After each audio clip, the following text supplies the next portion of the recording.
Hi everybody, welcome back to our next Real Estate Stuff Explained, and this is part 2 of What's a Property Worth? I suggest you check out part 1 so you can follow all the ideas and info I mentioned previously.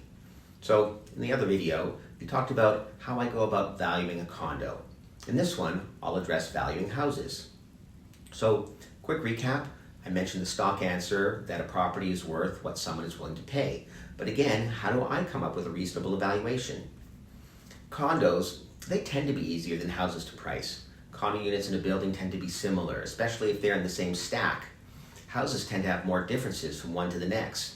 Yes, there are similar models in many subdivisions, but often too much time has passed to be able to use that same model as a good comparison. Now, I still compare the same attributes like I do in condos: bedrooms, bathrooms, conditions, renovations, square footage, and the like. But with houses, we have front footage widths and lot sizes, busier, quieter streets, access to transit, different school zones, just to name a few. So remember, with condos, there are generally 150 to maybe 700 units in the same building or complex. When you look at a neighborhood with several thousand homes, it's spread out over a pretty large area. One house could be a 3-minute walk to a school or a bus stop, while a similar home could be a 15-minute walk, and that can make a difference in price.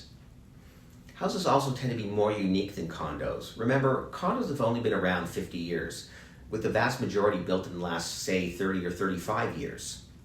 With houses, most are older than 30 years, and many in the city are 50 to 100 years old.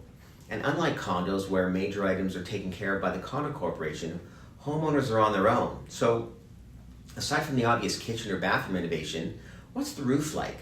The windows, the furnace and the air conditioner?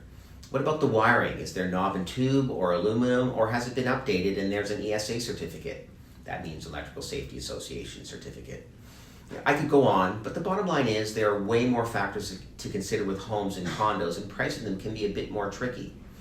Once I go through the exercise though, I fall right back into the final considerations that I did with condos, namely a time factor adjustment, the other comparable homes on the market that are competition, and that people are different and value different attributes of your home differently. So the value of your property is a range. And I'll end this video as I did the previous. Not every agent is equal, and experience matters. Anyways, as always, I love doing these videos. Like, share, and we'll talk soon.